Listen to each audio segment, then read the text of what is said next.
¿Tienen la fotocopia del informe de expectativas de inflación? ¿Sí? Lo que tienen acá en este primer gráfico es la evolución en el tiempo de este índice que arma el Centro de Investigación en Finanzas de la Universidad de Itela sobre expectativas de inflación, o sea, qué es lo que espera la gente de inflación para los próximos 12 meses. Y lo que pueden encontrar es la mediana, que son estas barras. Las barras acá en el gráfico, esa es la mediana. Y lo que fluctúa, esa es la media. El promedio del índice. Entonces, este es el total nacional. Lo que hacen en esta encuesta es dividir en Capital Federal, Gran Buenos Aires e interior del país. Si se fijan en la siguiente hoja, en la 3, página 3, al final tienen un cuadro donde ahí está dividido el nacional. En la última fila dice 946 observaciones, de las cuales 196 son de Capital Federal, 229 del Gran Buenos Aires, 521 del interior del país. Entonces estas son las expectativas de inflación para la gente para los próximos 12 meses. La mediana en los tres grupos da 40%. El promedio da bastante parecido, entre 39 y 41. Y bueno, en los tres grupos, acá el mínimo, la observación mínima reportada es 0 y la máxima 100. O sea, hay gente que contestó 100% de inflación, otras personas contestaron 0% de inflación en cada grupo. ¿No sacaron por el flyer al final? Posiblemente digamos, algún criterio tengan para si alguien dice... Es muy sospechoso, no los han sacado, no, pero es sospechoso que sea siempre 100%. Si uno mira este informe a lo largo del tiempo, es siempre 100%. Digamos, uno podría preguntarse si no existe algún criterio que si responden 200% o 300% lo acotan a 100%. Para el analista esa es una gran pregunta. Si alguien responde 200%, digamos, ¿qué criterio usás? Capaz no entiende la palabra por ciento el encuestado. Entonces, de alguna manera tenés que tener en cuenta que existe la posibilidad que te respondan.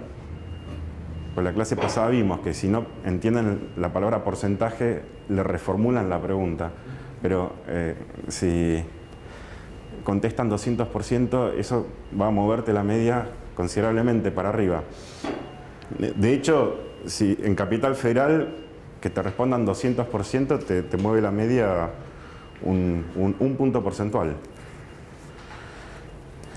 En el gráfico de arriba, esto lo hablábamos la clase pasada, acá tienen la mediana, que es la línea esta del medio, a lo largo del tiempo. Vemos cómo se acelera en los últimos meses, febrero-marzo. Y la línea punteada de abajo, ese es el percentil 25, lo que llamaríamos el primer cuartil, o Q1 a veces aparece en los trabajos como el Q1, quartile, Q por quartile. Y el de arriba es el cuarto cuartil, digamos el percentil 75. Esa diferencia entre el percentil 75 y el percentil 25 se lo llama el rango intercuartil, interquartile range en inglés. Esto, si dan el CFA, son típicas preguntas que aparecen estos conceptos, de tener que calcular el rango, el percentil 75 menos el 25. Entonces, esta es una manera de ver cómo fue evolucionando esa dispersión en las respuestas, pero no mirando el valor máximo menos el valor mínimo, que sería, digamos, hablar del rango, simplemente el rango a secas, sino estar mirando el percentil 75 sobre menos el percentil 25, que, digamos, sería un número mucho más estable, porque el percentil 75 no va a tener grandes cambios como va a tener la observación máxima o la mínima. ¿Sí? Entonces, sí. Debe ser una pavada, ¿por qué Q4 y se toma el cuartil 3? ¿Qué se no, digamos... o sea, tomamos... estos serían los los tres números, los tres percentiles que dividen. Acá tenés 0%, acá tendría 100%. Entonces, uno mira este número, este otro y este otro. Esta es la mediana. Esto se lo llama primer cuartil. Y este sería el percentil 25, ¿sí? Y este sería el tercer cuartil. Digamos, se le dice tercer cuartil, es el percentil 75 esto, ¿sí? Lo importante es que sepamos de qué percentil hablamos. Acá nos referimos al percentil 75, que es el que te divide el 25% de observaciones con mayor valor del segundo grupo de 25% de observaciones que le sigue, con un valor menor. Servite.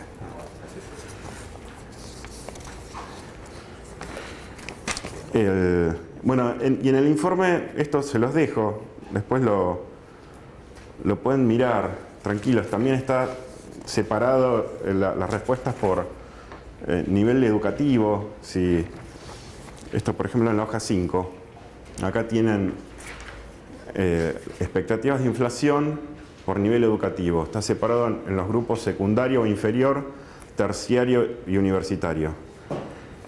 Y bueno, mi punto básicamente es mostrarles este gráfico para, digamos, rescatar que, digamos, en general estar mirando la mediana es un concepto mucho más estable y mucho más preciso para comparar datos de un momento del tiempo contra otro que estar mirando el promedio. Porque el promedio puede verse afectado por uno o dos outliers, te pueden afectar el promedio y llevarte a una conclusión que no sería la correcta, ¿sí? Por una o dos observaciones que terminan siendo outliers. La mediana es un valor mucho más estable en el tiempo. Y ese era, digamos, mi punto para rescatar de esa fotocopia. Acá les reparto otra fotocopia. Es una hoja, es una tabla del informe de distribución del ingreso del INDEC.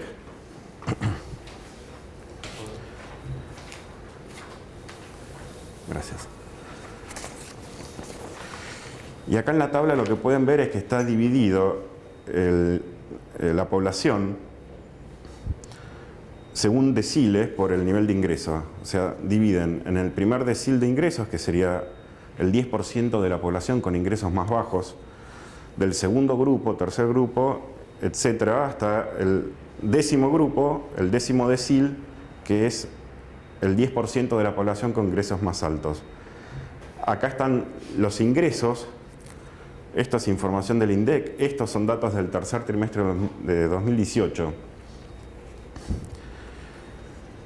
Desde y hasta, segunda y tercera columna, en la quinta columna, porcentaje de personas siempre es 10%, ¿sí? Porque son deciles. Y lo que uno puede ver también en la última columna es la mediana por decil. O sea, en el primer decil, que aparece el valor 1900, esa sería la mediana del primer decil. El primer decil te cuentan acá en la segunda y tercera columna que es el 10% de la población más pobre con ingresos que van de 0 a 2.733 pesos de ingreso per cápita familiar.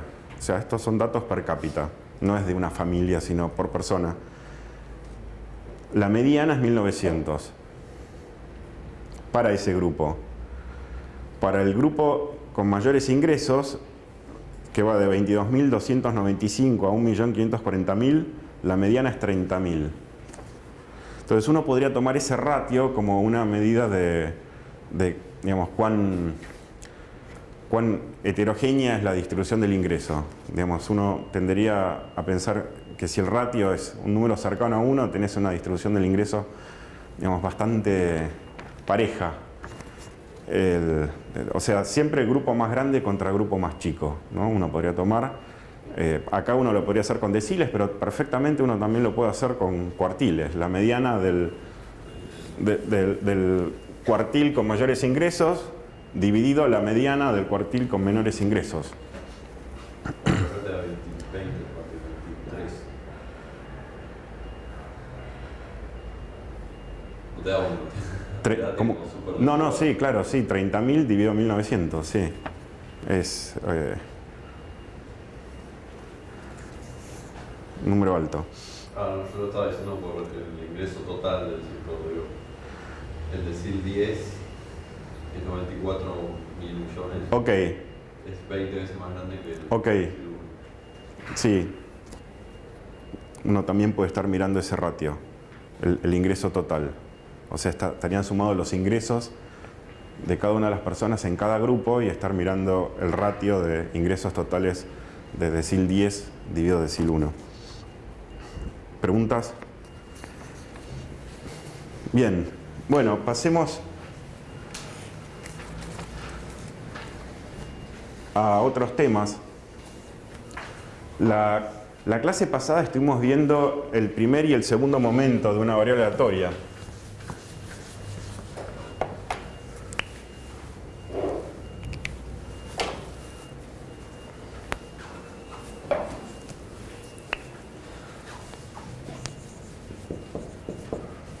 Mu, el primer momento, esto es la esperanza de la variable aleatoria. El segundo momento se lo llama mu cuadrado, que es la esperanza de x al cuadrado, donde x es la variable aleatoria. O sea, básicamente en el ejemplo de tirar el dado 2 veces, uno estaría haciendo ahí la cuenta de el valor de x al cuadrado por la probabilidad que tome ese valor. O sea, si la suma de los dos dados iba de 2 a 12, estarías haciendo 2 al cuadrado por la probabilidad de que la suma de los dados dé 2. Más 3 al cuadrado por la probabilidad de que la suma de los dados dé 3. El concepto de varianza es lo que también se llama el segundo momento centrado. Este se llama segundo momento. Y este se llama la varianza, el segundo momento centrado.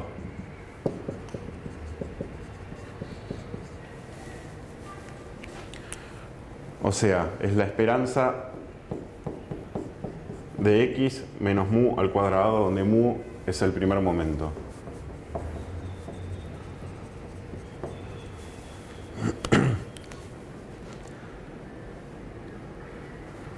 Lo centramos para estar viendo, digamos, cuán dispersas son las realizaciones que puede tener esa variable aleatoria respecto de su media. Entonces, por eso es una medida de la dispersión de la variable aleatoria. Y bueno, y habíamos hecho la salvedad también de que las unidades medidas de la varianza, digamos, a los fines prácticos, no es comparable con la unidad medida de la variable, porque estás elevando al cuadrado, entonces uno toma la raíz cuadrada y mira el desvío estándar en general a la hora de estar analizando la dispersión de la variable aleatoria. Lo que vamos a estar viendo ahora es el tercer y el cuarto momento. Entonces, el tercer momento, una variable aleatoria, que digamos, a nivel teórico, el tercer momento sería la esperanza de x al cubo. Esto sería el tercer... Esto tiene que ver con simetría, tercer momento.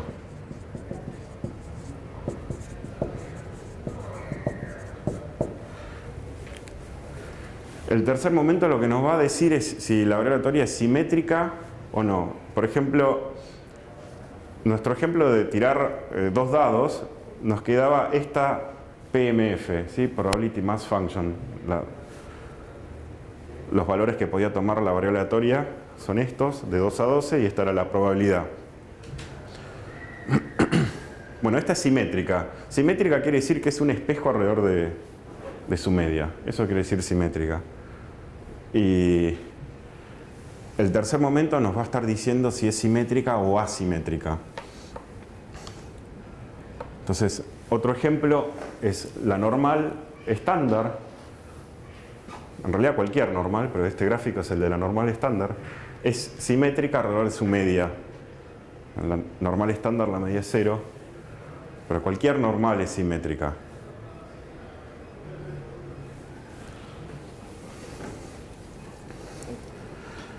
Si nosotros tuviéramos que calcular en base a una muestra de datos la simetría, el coeficiente que uno estaría usando es este de acá. Esto es lo que llamaríamos el coeficiente de simetría.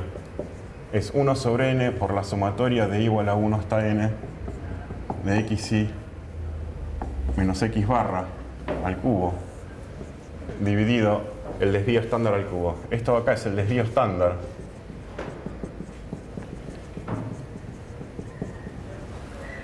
Este sería nuestro coeficiente de asimetría. X barra es la media muestral de X. O sea, ustedes, digamos, acá esto lo podrían estar evaluando por una base de datos, tienen una variable X y quieren calcular su media. La media X barra es el promedio de las X, es sumar todos los X y ir por N. Uno puede calcular también la varianza. Este S es el desvío estándar, o sea, es la raíz cuadrada de la varianza de X, que se calcula como 1 sobre N por sumatoria de XY menos X barra al cuadrado. Y este sería el coeficiente de asimetría. Cuando una función de densidad tiene esta forma, decimos que la asimetría es positiva. O sea, ese coeficiente de ahí les va a dar un número positivo. En el caso de la normal les va a dar algo cercano a 0. Si los datos vinieran de una población normal. O sea, la distribución normal tiene simetría 0. A la hora de tener una muestra, digamos, si este número se acerca a 0, estás pensando en que lo que tenés es una muestra de datos que son simétricos, tiene una distribución simétrica. Y la simetría negativa, esta es la positiva, la negativa va a tener esta forma.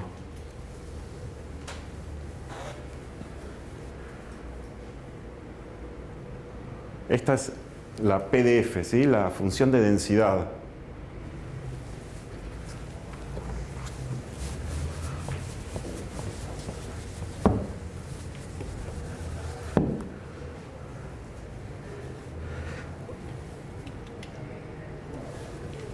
Esto de acá, esta es la densidad de la normal. Esta sería simétrica. Esta de acá es asimétrica y decimos que la simetría es positiva.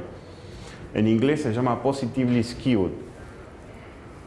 Si encuentran este término, esto es asimetría positiva, eso es lo que quiere decir. Y asimetría negativa es este otro gráfico. Lo que te está diciendo la función de densidad es cómo están repartidos los datos. En este caso lo que vemos es que hay una concentración de datos acá, con valores de X bajos, y hay pocos datos acá. ¿Okay? Entonces, algo que se da cuando ustedes tienen asimetría positiva es que la media va a ser mayor a la mediana. La mediana va a ser el valor que te deja 50% a la izquierda, 50% a la derecha. Entonces, si vos tenés una cola acá de datos, estos datos de acá te van a estar tirando la media a la derecha de la mediana. ¿Se entiende? Entonces, cuando tienen una distribución que es asimétrica positiva, o sea, positively skewed, la media es mayor a la mediana. ¿Ok? Por ejemplo, sería cualquier distribución de ingresos. Por ejemplo. Sí. Sí. Siempre hay dos Bill Gates que te arruinan la media. Sí, de hecho, vas a ver que la distribución de ingresos tiene una forma como esta, una densidad parecido a este gráfico. Sí. Bueno,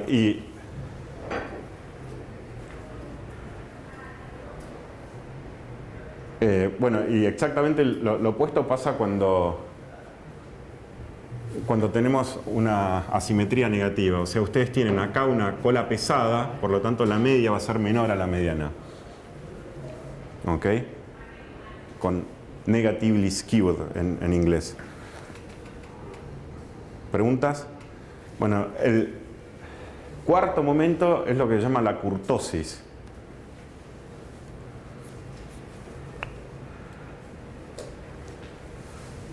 Entonces el cuarto momento, digamos, a secas sería este, ¿no? El cuarto momento de una variable aleatoria.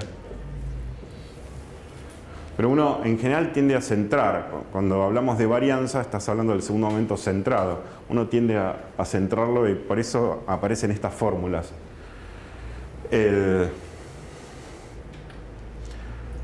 cuarto momento tiene que ver con las colas de... cuán puntiaguda es una distribución y cómo son sus colas. Esto ya no tiene que ver con la simetría, ¿sí?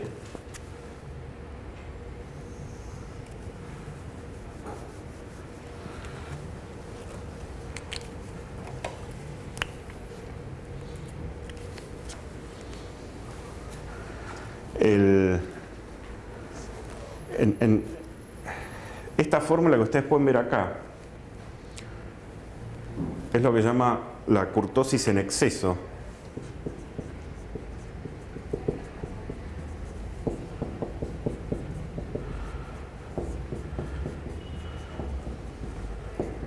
En inglés, excess kurtosis. Y en el caso de una distribución normal, la kurtosis en exceso les daría 0. Acá hay un 3 restando. Entonces, por eso es importante aclarar bien cuando uno habla de kurtosis, si hablas de kurtosis o kurtosis en exceso. La kurtosis en exceso es acá restando este 3 y, digamos, esta es la manera en que lo calcularías para una muestra, 1 sobre n por la sumatoria de xi menos x barra a la cuarta, dividido la varianza al cuadrado. O sea, esto sería el desvío estándar a la cuarta de la variable x. ¿Ok? O sea, este denominador es el cuadrado de la varianza. ¿Ok? El desvío estándar es la raíz cuadrada de la varianza, esto sería la varianza al cuadrado. Menos el número 3.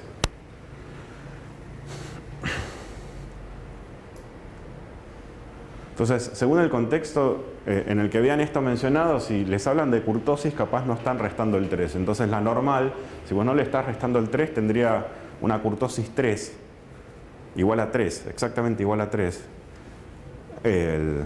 Mientras que si hablas de kurtosis en exceso, te daría 0. ¿Sí? ¿El 3 mágico de dónde sale? El 3 mágico sale de hacer la cuenta, básicamente. Sí. Si uno hace la cuenta, te da 3. Sí. Con la distribución normal. Sí, con la normal.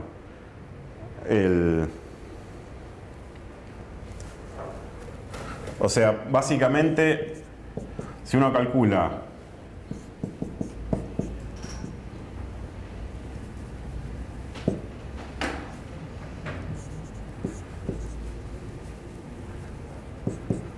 la esperanza de x menos su media, ¿no? El mu es el primer momento.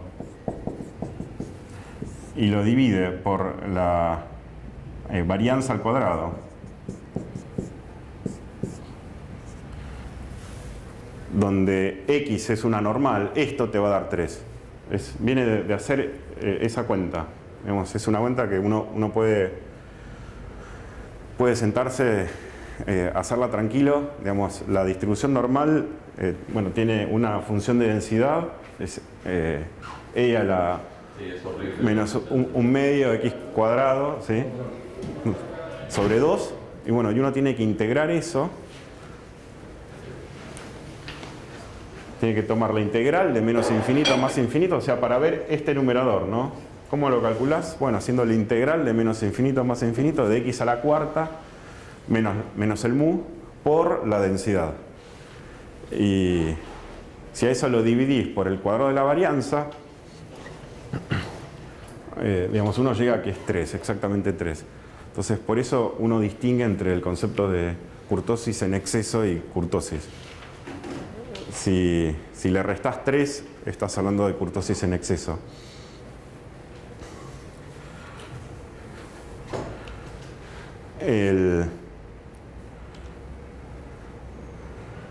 Bueno, y el concepto de cuando es muy puntiaguda la distribución, se llama leptocúrtica.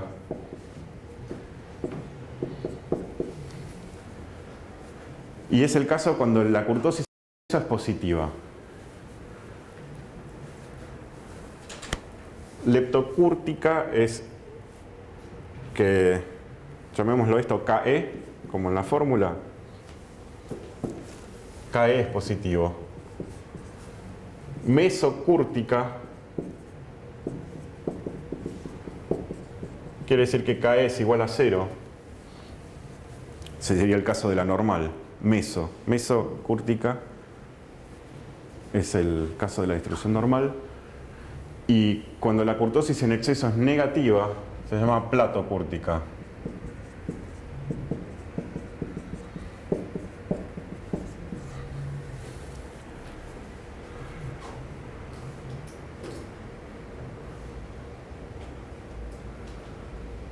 Esto es un poco como uno lo podría describir.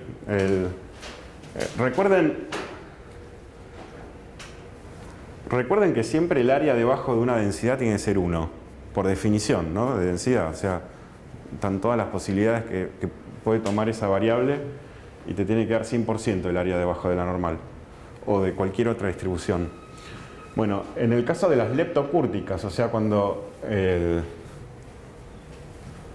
la kurtosis en exceso es positiva, lo que uno observa es que acá es más puntiaguda, o sea, esto se vuelve más parado y colas más pesadas, o sea, tiene más una forma, la hago con otro color.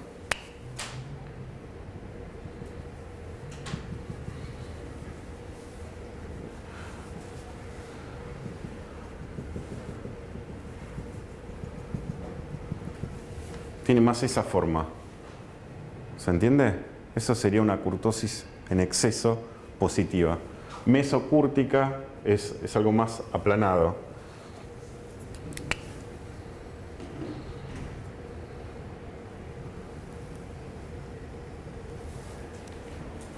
Esto en verde sería platocúrtica, el caso de que la kurtosis en exceso es negativo.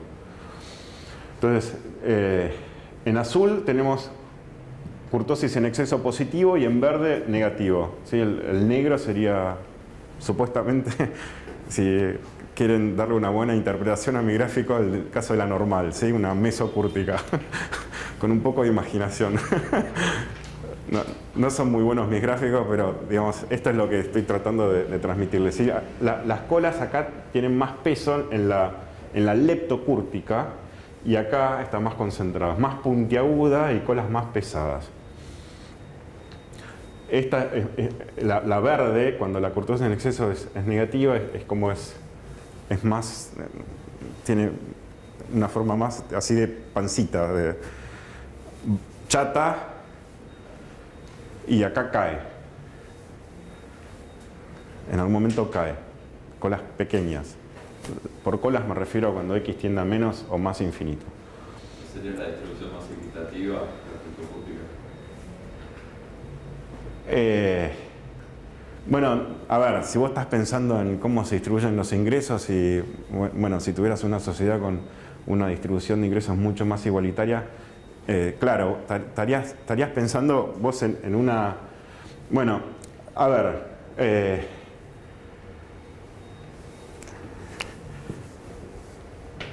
en el extremo estarías pensando en un uniforme, ¿sí?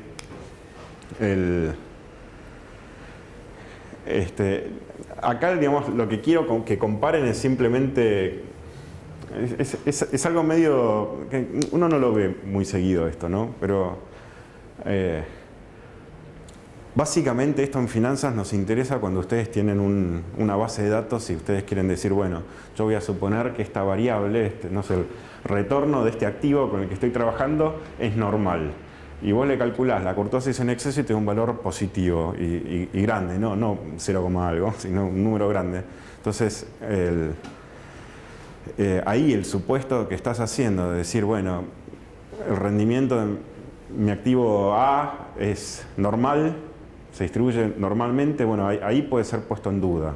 Entonces, básicamente uno lo hace como un chequeo de si los supuestos que está haciendo en un trabajo, digamos, son válidos o no. Una manera de garantizarte que tu supuesto es válido es calcular la kurtosis en exceso con tu base de datos, en tu Excel, y ver si te da cercano a 0. Y eso es una manera de, digamos, de responder una pregunta, digamos, si te están cuestionando cómo es la kurtosis.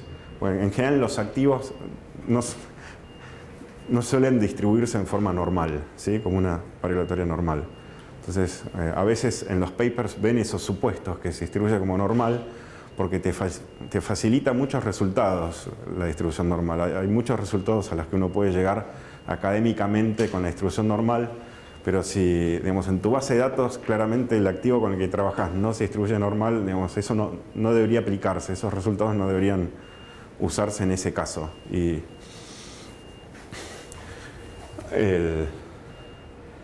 bueno, el punto sería este, ¿no? Que las colas en la leptocúrtica son más pesadas y es más puntiaguda acá en el centro, ¿no?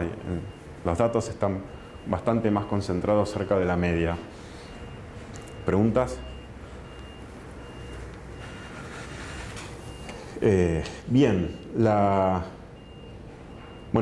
clase pasada, nosotros ya habíamos hablado de la distribución normal la clase pasada. Y de hecho habíamos interpretado la tabla con la distribución. Algunos comentarios que quería hacer es que cuando uno dice que una variolatoria se distribuye normalmente, la media y la varianza caracterizan enteramente a la distribución normal. No hay ningún otro parámetro. Entonces, digamos, básicamente con decir que es normal y especificar la media y la varianza, uno ya sabe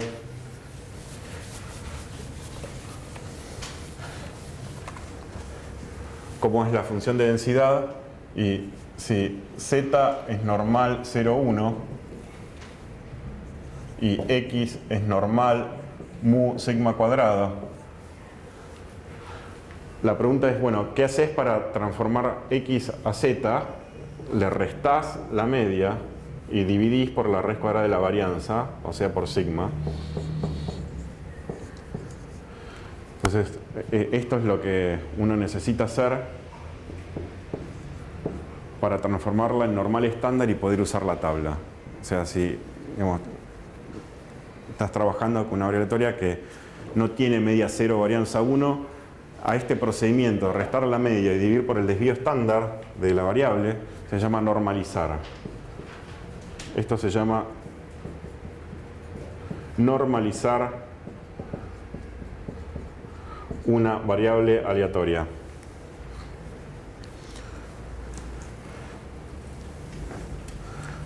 Entonces, de esta manera podés calcular probabilidades, usar la tabla, lo que necesites hacer. Esto lo mencioné medio la pasada, la última clase. Creo que hicimos un par de ejercicios, pero ¿se entiende o tienen dudas?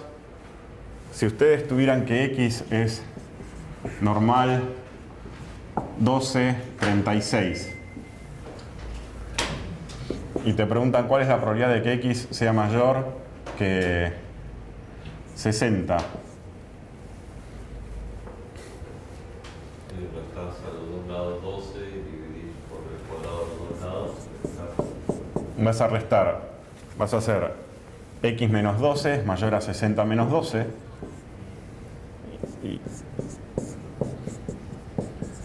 Y después vas a dividir por 6.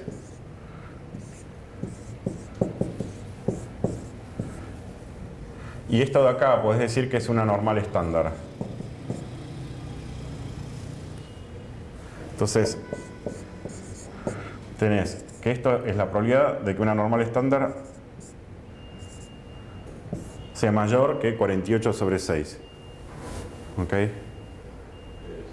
0. ¿Sí? Estás en la cola. Sí. Esto de acá es 8. ¿Sí? Entonces, básicamente esto es un evento completamente extremo. No puedo decir que es 0. ¿Se acuerdan? En la clase pasada vimos el famoso número 2,576 más menos. Ese era el valor que te dejaba el medio por ciento en cada cola. El 2,576.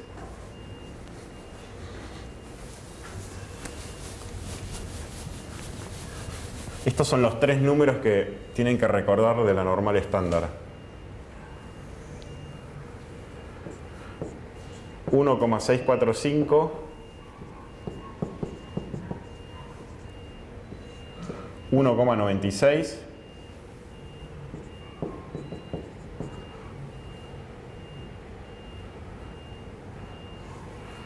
y el menos 2,576.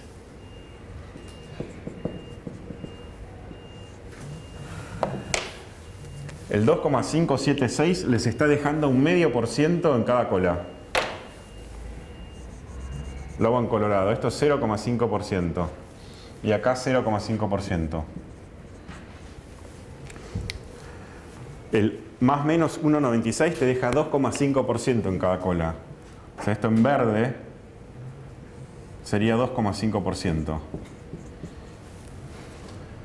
Y esto acá en verde, otro 2,5%.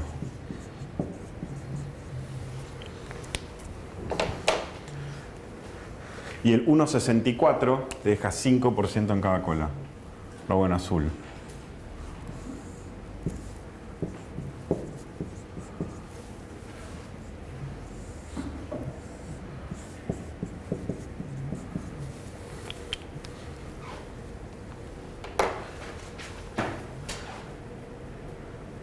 Y de ahí el comentario que les hice la clase pasada, 1,96 más menos 1,96 se parece mucho a 2. Entonces estar hablando de que te mueves a 2 desvíos estándares a la derecha o a la izquierda de la media para una normal te estaría dando el 95% de probabilidad de ocurrencia. O sea, si acá dejas 2,5% y acá 2,5%, si estoy mirando lo que hice en verde, acá en el medio te queda 95. O en cada cola dejaste 2,5, en el medio te queda 95. Entonces, por ejemplo, en este contexto, si no fuera normal estándar y tuvieras una normal, no sé, como esta, acá el desvío estándar es 6. Entonces lo que dirías es que para esta normal, X, moverte entre 0 y 24, esperarías que ahí estén el 95% de tus observaciones, ¿sí? Si tienen esa distribución. ¿Se entiende? Entre 0 y 24 sería, porque la media es 12, entonces vos dirías 12 más menos 2 desvíos estándares, y si esta es la varianza, el desvío estándar es 6, es la raíz cuadrada. Entonces 12 más menos 2 por 6, esto te da 0 y 24. ¿Se entiende?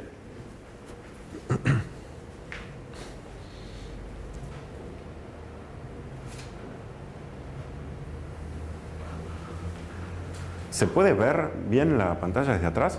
Sí. ¿Sí? Ok. Perdón. ¿Y el 8 qué significaría?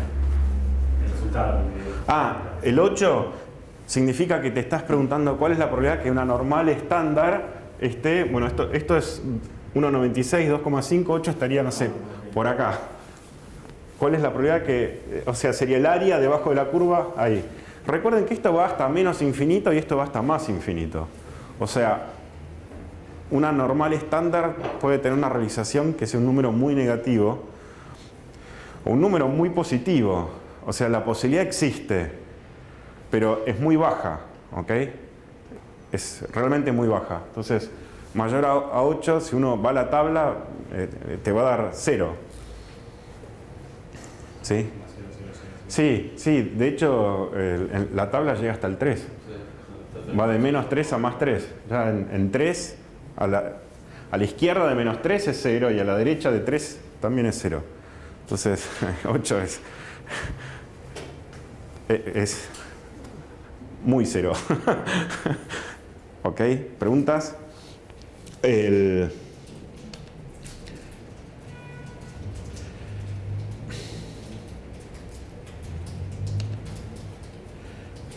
Bien. Bueno, y acá estamos en... Esto es lo que recién le comentaba de los números que tienen que recordar. Entonces, la probabilidad de que una normal estándar esté entre menos 2,576 y más 2,576, si vos estás dejando 0,5% en cada cola, sería 99%. Esto, ¿sí? Si uno se pregunta, ¿cuál es la probabilidad que una normal estándar esté entre menos 2,576 y más 2,576? Estás dejando 0,5% en cada cola, o sea que esto va a tener probabilidad del 99%, si mirás la parte del centro. ¿Ok? Uno también lo puede abrir a esta última.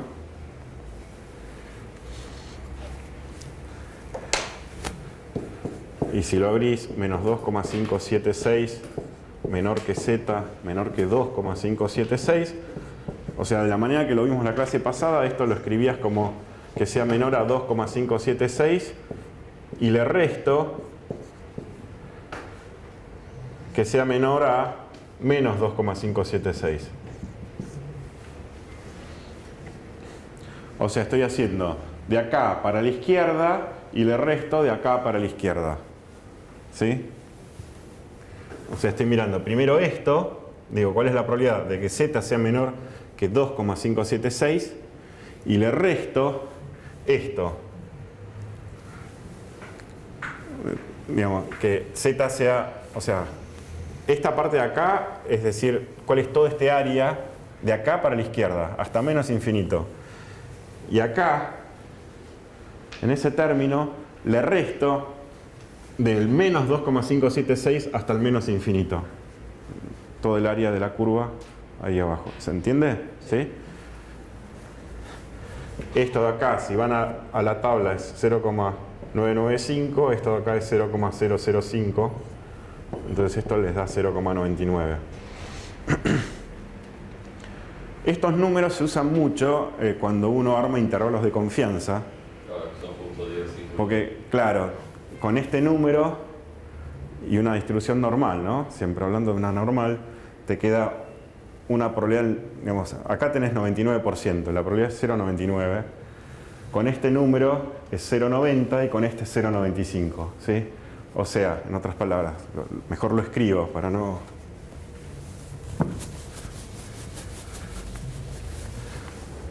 La probabilidad que menos 1,645 sea menor que una normal estándar, menor que 1,645, esto es 0,90. Y la probabilidad que menos 1,96 sea menor a z, menor que 1,96, esto es 0,95. Y este de acá es 0,99.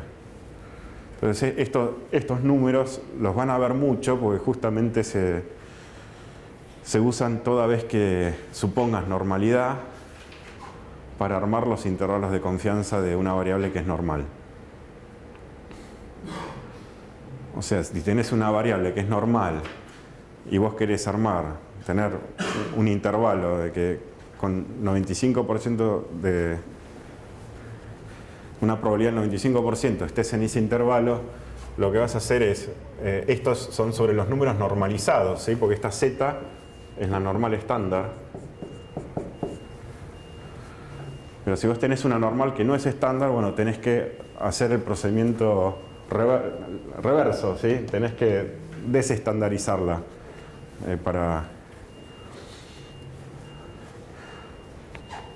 para llegar a los valores. Y básicamente les va a quedar la media más menos estos números, según el intervalo de confianza que quieran, por el desvío estándar.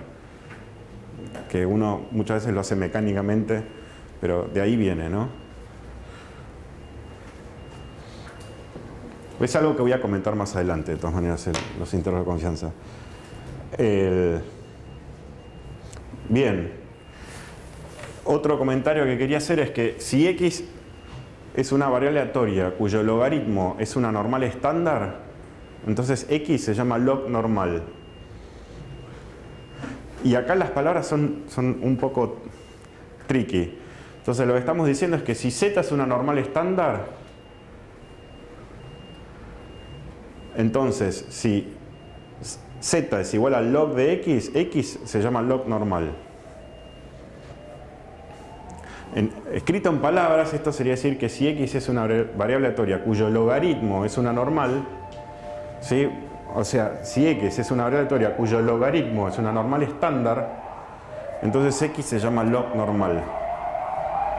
Esto se usa mucho en finanzas, las log normal, y tienen esta forma que veíamos recién de asimetría positiva. Esta es la... A ver, no me salió muy bien este gráfico.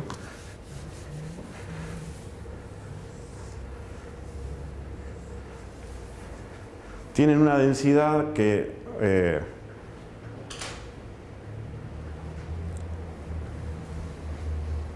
tiene asimetría positiva, ¿sí? Lo que llamábamos recién el tercer momento de simetría, bueno, sería asimetría positiva. Un poco los ingresos que comentabas. Los ingresos muchas veces lo van a ver en trabajos con distribuciones log normal. Bueno, digamos, es una manera de representarlos bastante realista.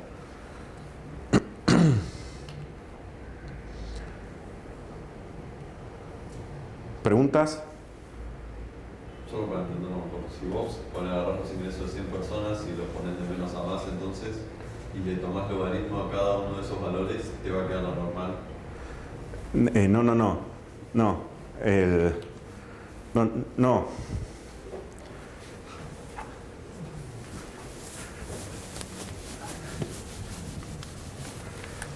Esto es teórico lo que te planteo. Esta es una normal estándar. Entonces, si vos decís que x es una variable aleatoria cuyo logaritmo es una normal estándar, x se llama log normal. No pasa por estar tomando el logaritmo de los valores. Digamos, míralo esto como algo teórico. Esto es la teoría, ¿sí? Cuando vos tengas tu base de datos, lo que vos vas a ver en tu base de datos es que la distribución de ingresos tiene una forma así. Entonces vos podrías decir, bueno, yo voy a suponer que esta variable, los ingresos de, no sé, los argentinos, se distribuyen como una variable aleatoria log normal. Eso es lo que vas a, digamos, plantear. Digamos, si tu gráfico muestra que tenés unos ingresos de esta manera, digamos, claramente con una simetría positiva, estar suponiendo una distribución log normal para los ingresos no es un supuesto descabellado, ¿no? Sería algo lógico. ¿Se entiende? Pero digo, si le aplico el logaritmo a mi base de datos y después vuelvo a graficar los ingresos... No tenés que aplicar el logaritmo a la base de datos. No, o sea, los datos que vos tenés, o sea, básicamente lo que te están diciendo es que tenés una parte de tu base de datos pequeña, con ingresos muy altos. La mayoría de los ingresos están concentrados acá. Esos son los ingresos. Acá lo que tengo son los ingresos de las personas, de mis observaciones, y esta es la PDF, la Probability Density Function.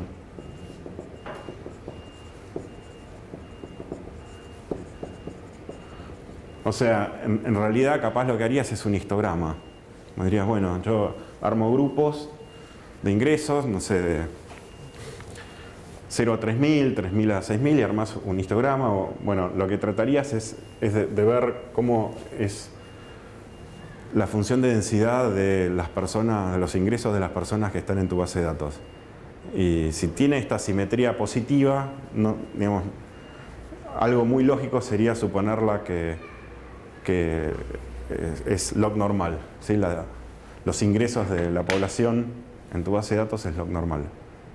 ¿Todos los que tienen esta simetría positiva son log normal? No. Es un ejemplo muy usado porque la distribución normal nos permite llegar a resultados académicos que, digamos, son bastante convenientes y, digamos, existen resultados usando la distribución normal, y con la log normal uno también puede llegar a resultados desde el punto de vista académico, ¿no? De demostraciones en trabajos. Entonces por eso es que la van a ver bastante en trabajos. Sí. ¿Preguntas?